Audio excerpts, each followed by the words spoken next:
할렐루야. 우리 주님을 사랑하시는 분들만 아멘 합시다. 오늘은 그릇을 준비해서 행진합시다 라는 말씀의 제목으로 함께 하나님 앞에 있는 시간이 되었으면 좋겠습니다. 로또에 당첨된 사람들의 공통점이 있다고 합니다. 그 공통점은 이혼을 해서 가정이 깨어지거나 물질을 무분별하게 사용해서 노숙자로 전락해 버리는 경우가 굉장히 많다고 합니다. 그렇다면 로또에 당첨이 되었을지라도 행복하지 못한 이유가 무엇 때문이겠습니까? 그것은 바로 로또의 무게를 견뎌낼 그 성품, 그 돈을 관리할 수 있는 그 가치관, 그 마음의 준비, 다시 말하면 그릇이 준비되지 않았기 때문입니다. 그릇을 준비한다는 것은 참으로 어려운 일입니다. 만약에 상대방에게 이런 얘기를 듣습니다. 당신은 복을 받을 그릇이 준비되지 않았습니다. 만약에 이런 얘기를 들었다고 생각해 보십시오. 당신은 복을 받을 수 있는 그릇이 준비가 되지 않았어요 라는 이야기를 듣게 된다면 여러분들의 마음은 어떨 것 같습니까? 정말 힘들 것 같습니다. 당신 앞에 복이 이렇게 준비되어져 있는데 그릇이 준비되지 않아서 그 복을 받아 누릴 수 없습니다 라면, 이 이야기를 들으면 저 같은 경우에 정말 어떻게 해야 될지 모를 정도로 힘들 것 같습니다. 오늘 스데반 설교가 바로 그 이야기입니다. 스데반의 설교는 아브라함 이야기로부터 시작되어집니다.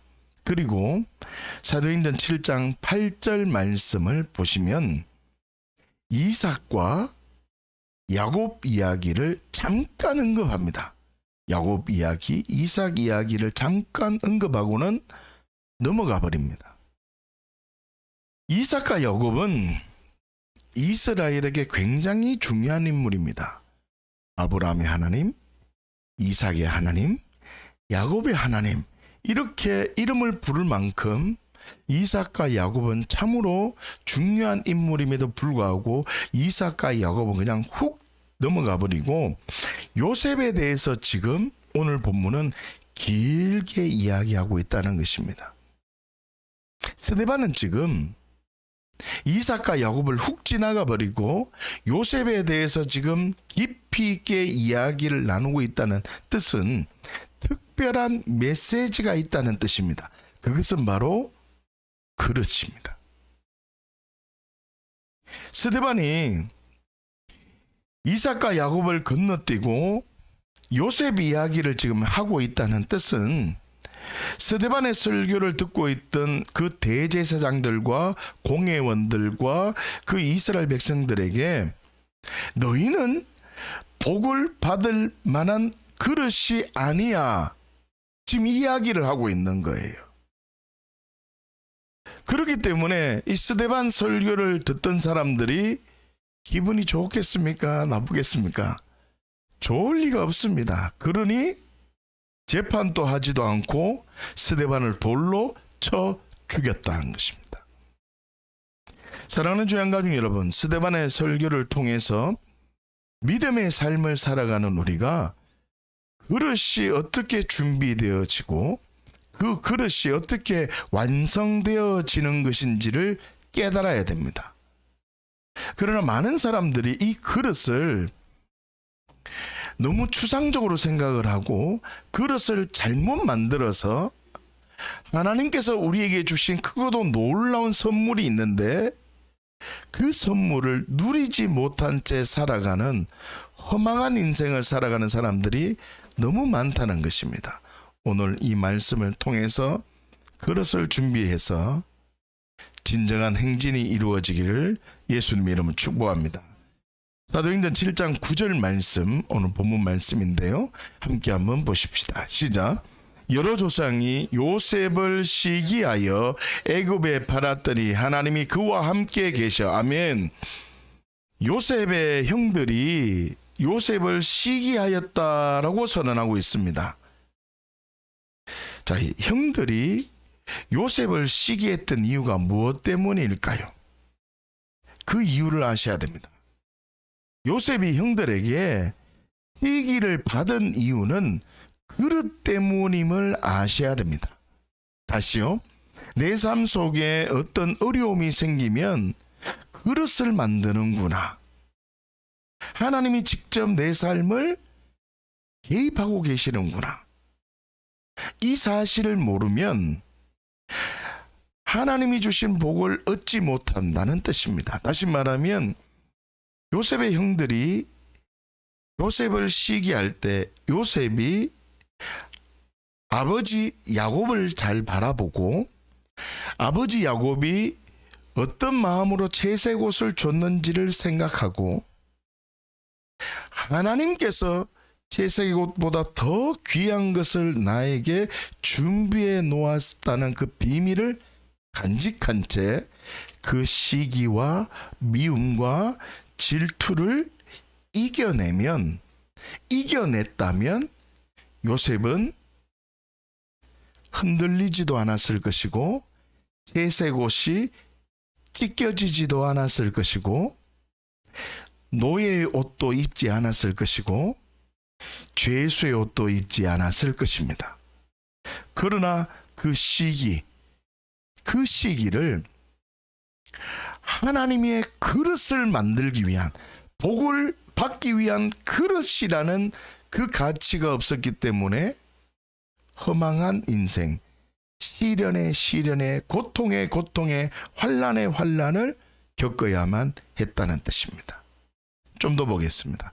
창세기 37장 3절에서 4절 말씀입니다. 함께 보십시다. 시작. 요셉은 노년에 얻은 아들이므로 이스라엘이 여러 아들들보다 그를 더 사랑하므로 그를 위하여 채색옷을 지었더니 그의 형제들이 아버지가 형들보다 그를 더 사랑함을 보고 그를 미워하여 그에게 편안하게 말할 수 없었더라 하며, 편안하게 말할 수 없었다는 말은 뭐냐면 샬롬하지 못했다는 말입니다. 샬롬, 인사했다는 말인데 평안이 있을지어다, 샬롬이라는 말인데 쌩깠다는 말입니다. 여러분, 요셉은 채색 옷을 입을 생각이 전혀 없었습니다. 그렇지 않습니까? 아버지인 야곱이 요셉에게만 지어준 옷일 뿐이었습니다. 요셉이 지어달라고 말한 적 한 번도 없습니다. 여러분은 하나님께 내 죄를 해결해 달라고 땡깡 쓴 적이 한 번도 없잖아요. 그저 하나님이 우리를 위해서 채색 옷을 입혀 주신 것입니다. 자, 기억하십시오. 야곱이 지어준 채색 옷은 오래 가지 않았습니다. 채색 옷 때문에 요셉이 어떻게 됐을까요? 도리어 힘든 삶을 살아야만 했습니다. 여러분, 자녀들에게 채색 옷 입혀줘봤자 그 자녀에게 오래 가지 못한다는 걸 아셔야 됩니다. 믿음의 옷을 입혀주셔야 됩니다.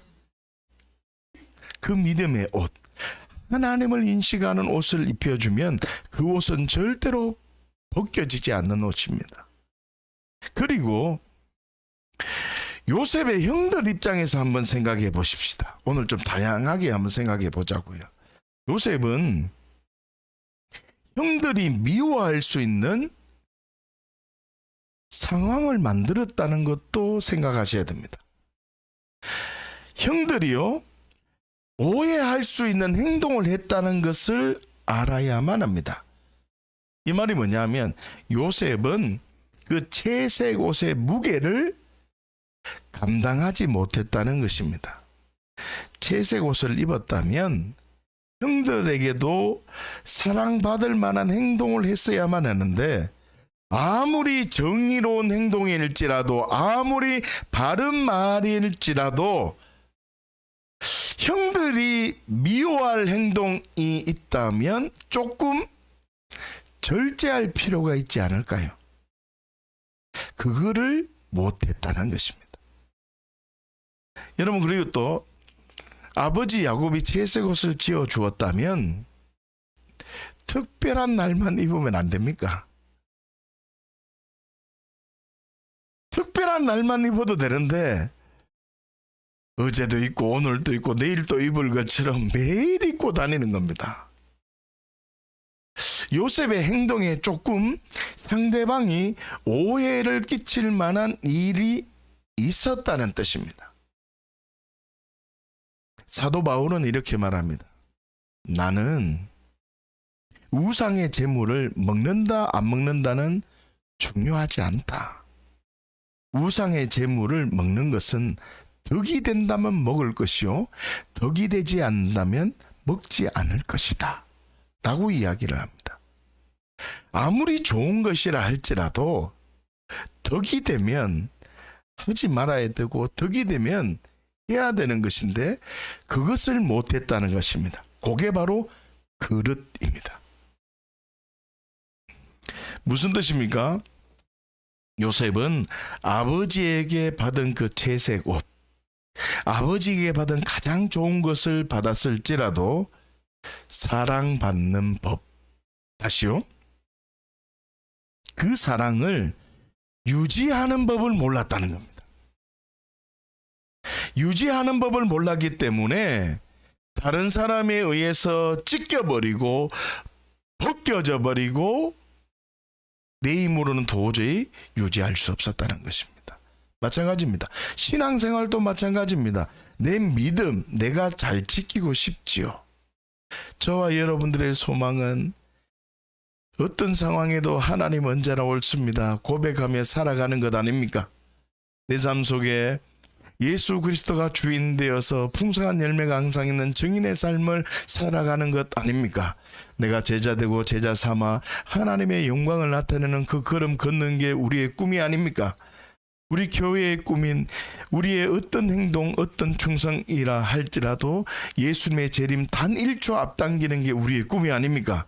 그런데요, 우리의 행동이 다른 사람에게 잘못 비춰지면 그것 때문에 우리가 힘들어진다는 뜻입니다. 그것 때문에 믿음을 지키지 못하는 경우도 많다는 뜻입니다. 그래서 우리의 믿음 또한 빼앗겨 버릴 수도 있다는 뜻입니다. 지금 스데반은 이스라엘 백성들에게 너희에게 임한 구원이 뺏길 수도 있다. 요셉처럼 뺏길 수도 있다. 찢겨져 버릴 수도 있다. 너 이스라엘 백성들이여, 유대인들이여, 하나님께서 너희를 선별했다고 생각하지 마라. 채색 옷처럼 찢겨지고 벗겨질 수 있다. 너희 믿음 좋다고 생각하지 마. 너 믿음 빼앗길 수도 있어.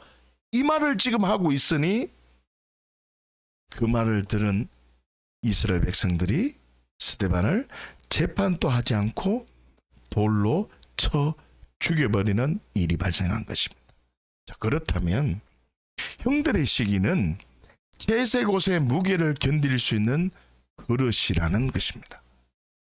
우리의 삶을 살아가면서 어떤 어려움이 오면 나에게 그릇을 만드는 것이구나 라는 것을 아셔야 한다는 뜻입니다. 자, 그러면 그릇 준비는 어떻게 하는가? 이거부터 생각해 보십시다. 사도행전 7장 10절 말씀입니다. 자, 집중해서 보세요. 오늘 본문 말씀입니다. 시작. 그 모든 환난에서 건져내서 애굽왕 바로 앞에서 은총과 지혜를 주시며 바로가 그를 애굽과 자기 온 집의 통치자로 세우느니라. 아멘. 채색 옷을 입었을 때 형들에게 시기, 환난이 있었습니다. 그러나 그 결과 요셉은요, 노예로, 때로는 죄수로 그 누더기 옷을 입어야만 했습니다. 그러나 10절을 자세히 보시면 환난, 고통, 어려움이 있었지만 뭐가 있었다고 합니까? 은총과 지혜가 있었기 때문에 애국과 자기 온 집에 통치자로 있었다는 뜻입니다. 무엇이 있었다고요? 은총과 지혜. 노예로 있을 때도 어려움이 있었습니다. 죄수로 있을 때도 어려움이 있었습니다. 더 나아가서 형들에게도 어려움이 있었습니다. 그러나 동일한 세 분류 속에 한쪽에는 은총은 있었지만 지혜가 없었습니다. 그러나 노예의 옷을 입고 죄수의 옷을 입었을 때에는 은총과 지혜의 옷을 같이 입고 있었기 때문에 통치자로 있을 수 있었다는 뜻입니다. 사도행전 7장 10절 말씀을 보고 있는데 이 은총과 지혜를 누가 주시냐면요, 9절 말씀을 보시면 하나님이 주십니다. 사도행전 7장 9절 말씀을 보시면 하나님이 그 요셉에게 은총과 지혜를 주신다 라고 선언하고 있다는 뜻입니다.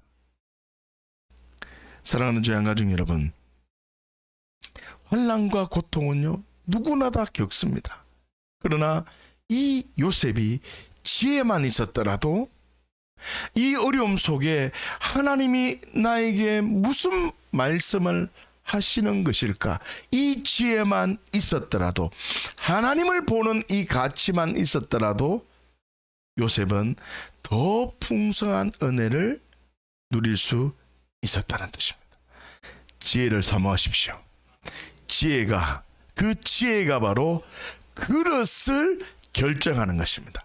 자, 그렇다면 지혜는 누구에게 받는 것인가?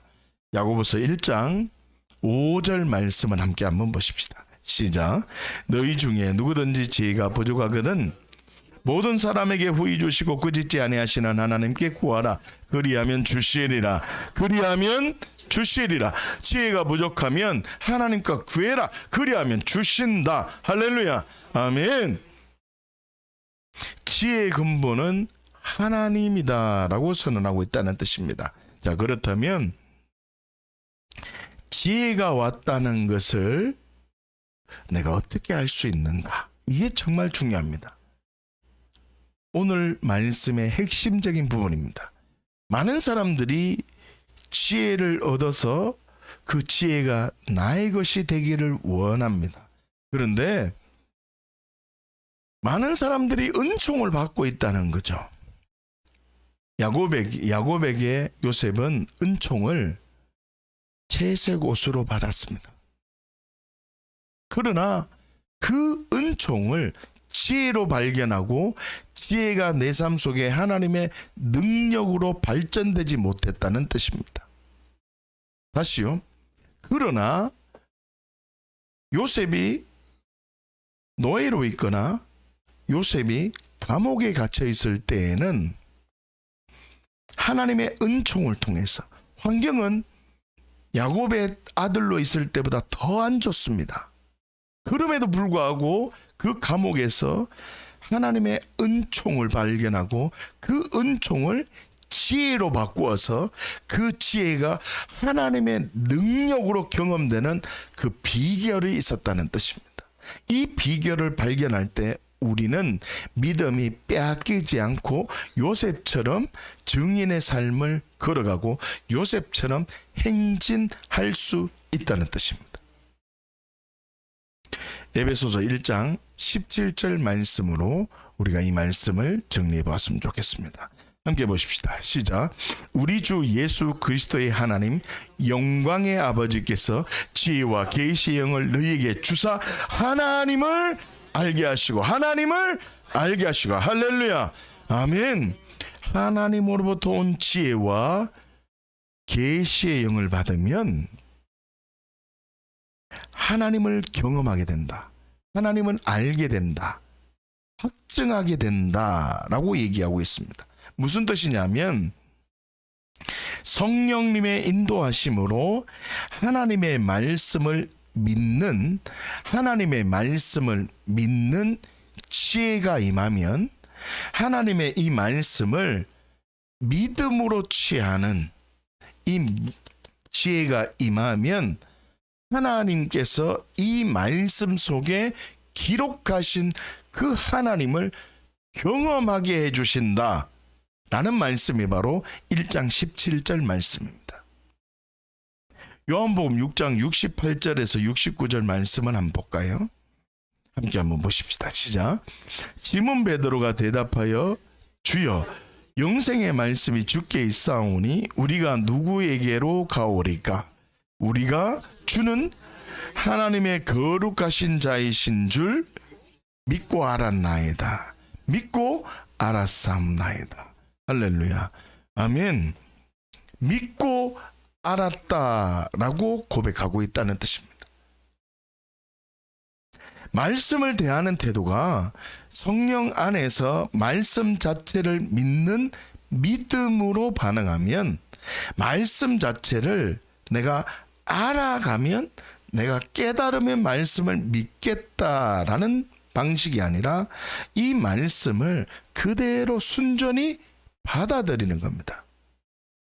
받아들이면 언젠가는 믿어진다는 뜻입니다. 이것이 왜 맞냐면, 여러분, 예수님의 십자가와 부활이 이루어진 사건입니까? 이루어질 사건입니까? 이루어진 사건입니다. 다시 말하면 십자가와 부활, 사람이 죽었는데 다시 살아났다, 살아났는데 지금 또 계속 살았다라고 예수님 믿는 사람들이 우리에게 얘기하는데, 나는 도무지 죽었다가 살아났어 계속 살아있다는 말이 믿어지지 않아. 이렇게 사람들은 생각합니다. 맞습니다. 경험하고 믿어지려고 하면 십자가와 부활은 절대로 믿어지지 않습니다. 십자가와 부활을, 이 두 가지의 기둥을 맨 처음에는 믿음으로 발동하는 겁니다. 십자가를 믿는 겁니다. 예전에는요, 우리는 예수님께서 이 땅에 실제적으로 오셨다는 걸 아무도 알지 못했습니다. 그저 4대 성인 중에 한 명으로만 생각했을 뿐입니다. 예수님이 어떤 일을 행하셨는지 전혀 모르던 사람들입니다. 그런데 무식한 복음 전자를 통해서 예수님의 십자가와 부활의 사건을 듣게 되었는데, 부활이 도대체 믿어지지 않는 겁니다. 왜냐하면 내 가치관으로는 절대로 이해가 되지 않는 겁니다. 그래서 어떻게 하느냐? 내가 경험되어지면 믿겠다라고 한다는 거죠. 이렇게 경험되어져서 믿겠다는 원리로 작동되기 시작하면 모든 말씀이 경험되어져 믿겠다고 생각하기 때문에, 하나님의 말씀이 선포되어지면 잠깐만요, 나는 아직 믿음이 약합니다. 잠깐만요, 나는 아직 교회 나온 지 얼마 되지 않았습니다. 잠깐만요, 나는 아직 해야 할 일이 많습니다. 그러니 나중에 할게요 라고 믿음이 발동되기 시작합니다. 그러나 믿고 알아가는 사람은 이렇게 반응합니다. 십자가와 부활 안 믿어집니다. 그런데 십자가를 보니 사실입니다. 십자가를 믿음으로 취하니까 십자가는 사실이라는 경험이 내 안에 오는 겁니다. 아직 부활이 안 왔습니다. 십자가를 받아들였습니다. 그래서 주변에 많은 믿음의 동력자들로 통해서, 하나님의 사람을 통해서 부활이 믿어져서 정말 그리스도의 사람이 될 수 있도록 말씀을 양육하고 기도하기 시작합니다. 기도하기 시작합니다. 그러면 이 사람은 삶을 살아가면서 내가 도저히 할 수 없는 일인데, 일어날 수 없는 일인데 기도로 통해서 역사되어지고 풀어지고 완성되는 걸 딱 한번 경험하는 겁니다. 그러면 이 사람은 부활이 아직 믿어지지 않지만 십자가를 믿음으로 하나님이 보이지 않는 세계의 능력을 하나 경험하고, 두 개 경험하고, 세 개 경험하면 믿는 믿음의 원리로 경험되어지니 어느 순간 십자가 부활이 표현할 길 없지만 하나님의 말씀이기에 믿어지는 겁니다. 하나님의 말씀으로 믿어졌기 때문에 말씀은 읽다가 말씀이 나에게 무슨 말씀을 하면 아멘! 아멘! 하는 겁니다. 교회에서 어떤 초청을 하고 어떤 선언을 하면 아멘! 아멘으로 받아는. 왜 많은 사람들이 하나님의 말씀에 믿음으로 반응하지 못한 줄 아십니까? 믿음의 출발을 잘못해서 그렇습니다. 요셉처럼 시기하였기 때문입니다. 여러분들의 믿음이 다른 사람에게 보여주기 위해서 믿음을 작동했기 때문입니다.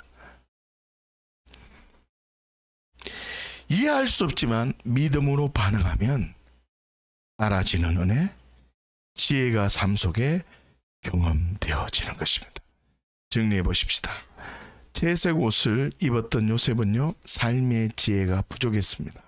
말씀에 대한 이해가 부족했다는 뜻입니다. 그 결과 형들에게 할 말, 안 할 말, 그런 것들이 있었을 것인데 지혜가 부족하여 모든 말을 했기 때문에 원치 않는 어려움, 채색 옷이 벗겨지고 노예의 옷, 죄수의 옷을 입었어야만 했습니다. 시편 105편 17절에서 19절까지 말씀을 함께 한번 보십시다. 시작. 그가 한 사람을 앞서 보내셨으며 요셉이 종으로 팔렸도다. 그의 발은 착고를 차고 그의 몸은 쇠사슬에 매었으니 곧 여호와의 말씀이 응할 때까지나 그의 말씀이 그를 단련하였도다. 아멘. 요셉의 발은 착고에 차고 요셉의 그의 몸은이라고 했는데 그의 몸은 원문을 보면 혼이라고 되어져 있습니다. 그의 혼은 쇠사슬에 매어져 있었다라고 말합니다. 그리고 죄수의 옷을 입고 있었습니다. 그러나 여호와의 말씀이 이루어지자, 다시요, 은총과 지혜가 임하자, 다시 말하면 요셉이 상황 속에서 하나님의 마음을 발견했다는 뜻입니다. 아, 그리스도인은 이런 삶을 살아야 되는구나. 상황 속에서 하나님이 언제나 옳다는 믿음의 고백을 해야 되는구나. 아, 이 상황이 하나님의 나를 단련하기 위함이구나.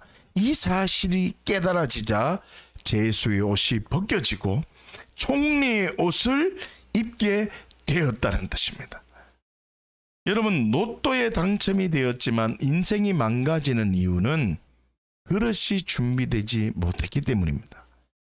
여러분, 하나님은 우리에게 크고 놀라운 계획을 갖고 계십니다. 그런데 우리의 삶을 돌아보면 얼마나 많은 일들이 벌어집니까? 감당할 수 없는 일들이 얼마나 많이 벌어집니까? 그 사건 속에 내 생각과 내 방법으로 반응하는 것이 아니라 하나님이라면 어떻게 해야 될까요? 하나님이면 어떻게 해야 될까요? 이렇게 믿음으로 반응하면 하나님이 우리의 삶 속에 입혀줄 총리의 옷을, 거룩한 세마포의 옷을 입혀주시는 것입니다. 사랑하는 주의 한가족 여러분, 스데반은 지금 우리에게 아무리 정당해도 비난하지 마라, 아무리 정당해도 미움받을 행동을 하지 마라, 지혜롭게 행동하라.